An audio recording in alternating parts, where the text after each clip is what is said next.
Musika sa pandinig ang mga tunog na galing sa tinatawag na crystal bowls. Bawat hampas at hagod sa mga ito ay nagbibigay ng tunog na hindi lang nakapagpapakalma, kundi maaaring alternatibong lunas din daw sa iba't ibang mga karamdaman.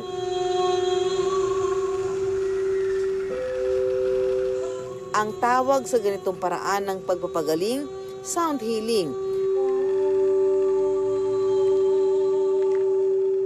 na isinasagawa ng isang sound healing practitioner na kagaya ni Yeyet San Luis.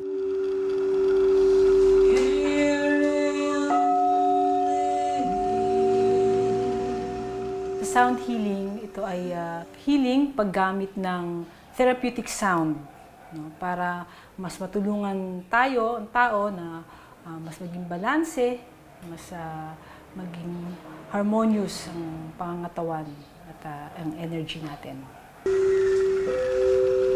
Una muna niya sinubukan ito sa kanyang pamilit kaibigan hanggang noong 2016, nagkalakas loob na siyang maging isang full-time sound healer. Gusto kong matulungan ng mga tao makita na may iba ring paraan. Hindi lamang yung nakasanayan natin na medication. No? Pangunahin itong nagagawa ang makapagtanggal ng stress. Ngunit nagagamot umano ng sound healing ang mga karamdaman tulad ng behavioral psychiatric disorders o mga kondisyon sa pag-iisip. Pangontra sa high blood pressure, gayon din sa sakit sa puso at nakapagpapahimbing din daw ng tulog. Marami ng studies, clinical studies showing that sound itself o kaya music can improve yung mood, no, decrease yung level of stress. Of course, pag decrease mo yung level of stress, bababa din ang heart rate nila, blood pressure. So all of this can really help, another way of preventing mga sakit sa mga pasyente. Bukod sa crystal bowls, gumagamit din si Yeyet ng iba pa mga instrument tulad ng tinatawag na tingxia at tuning fork. Tingxia, ito usually ay ginagamit sa... It gives a calming effect, no? Calming sound. Usually, pagka nag-start o nag-end. Tuning fork balances yung left and right brain. Nagagawa ng mga ito na padaluyin ang vibrations sa iba't ibang parte ng katawan para maging mas epektibo ang sound healing. Of course, the crystal bowl with the wands. Ang crystal, kahit na hindi natin marinig, ito ay tumatagos hanggang sa cellular level ng katawan natin. So, minsan may mga na-awaken na mga memories.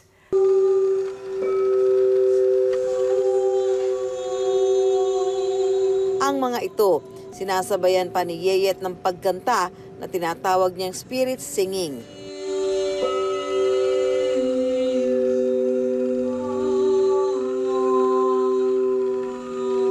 Kung ano lamang yung lalabas na sound sa akin, hindi ko iniisip yon eh.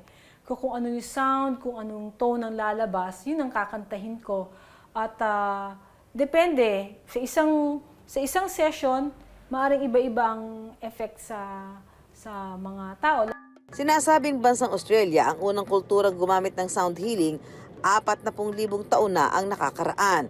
Ang mga unang sibilisasyon naman ng Egypt at Greece, nagkaroon din ng kanya-kanyang bersyon nito. Hindi man tiyak kung kailan nagsimula ang mga Pinoy sa sound healing.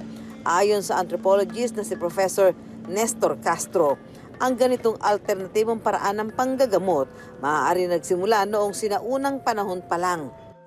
Bagamat noon hindi nila sasabihin na yung musika mismo ang nakakapagpagamot, kundi yung dasal, mapapansin natin na naipagsasabay yung dalawa. At dahil doon, masasabi nating meron pa rin kontribusyon ng musika na meron siyang soothing effect sa pasyente, na nakakalma ang kalagayan ng pasyente sa halip na tensyonado.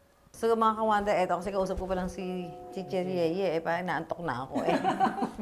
So itong sound na to, it will help sa tao makarelax, gano'n. Kasama ho yun, pag-relax, mayroong iba sabi na wala yung pain ng likod, Talaga? sakit ng ulo after a session. So, iba-iba pong iba-iba. Talaga? So, halimbawa ako, tingin ko kulang ko tulog eh. Tulog. Ayan. Makakatulog siguro ako. Usually, mga client ko, nakakatulog ko talaga. Just relax, breathing in slowly and deeply. Sa sound healing, kailangang relax ang buong katawan sa pamamagitan ng maayos na paghinga, saka patutugtugin ang musika.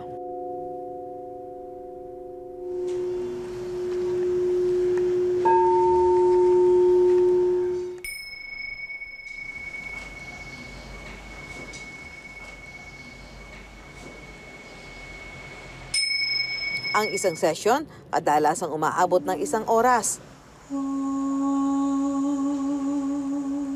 Agad daw na mararamdaman ang epekto nito sa katawan at lalo na sa pagtulog sa gabi.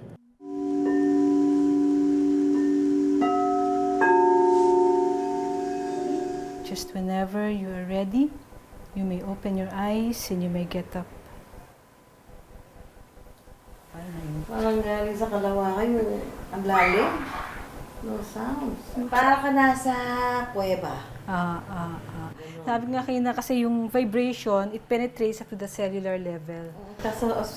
So parang ang relax kasi di ba pagka nandun ka sa loob ng cave, kasi wala ka naririnig na ibang sound. Ay, ang sarap sa taktenga. No?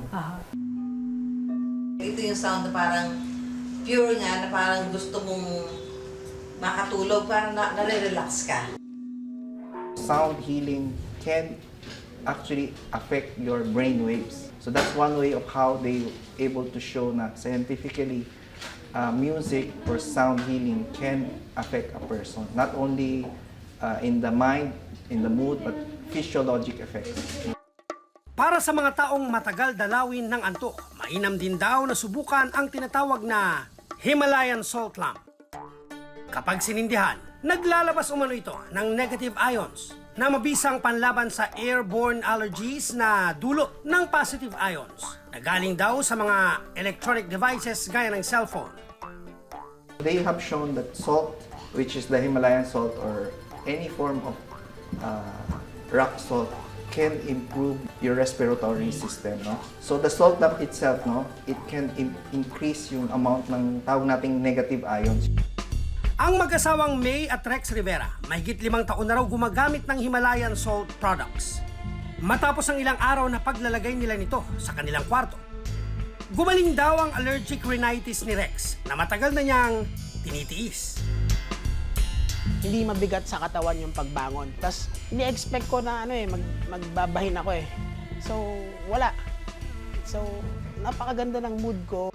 Naniniwala naman si May na napagaling ng edible Himalayan salt ang kanyang UTI nung siya'y buntis. Sa mahal daw kasi ng gamot, kinailangan niyang maghanap at sumubok ng mas murang alternatibo. 3 days pa lang, okay na, nawala na yung UTI ko. Tapos, yung pananakit ng ganito ko, nawala na din. Pero ayon sa nutritionist na si Miraflor Pilpil, ligtas man itong gamitin gaya ng ordinaryong asin sa bahay. Hindi pa rin sapat ang mga pag-aaral na magpapatunay na maaaring makapagpagaling ng kahit anong karamdaman ang edible Himalayan pink salt. Yung amount ng mga minerals na to sa Himalayan pink salt, hindi siya ganun kadami or konti lang siya para makapag-provide ng significant health benefits. Some people claim that it has a number of health benefits, but it doesn't have many substantial research to prove such claims.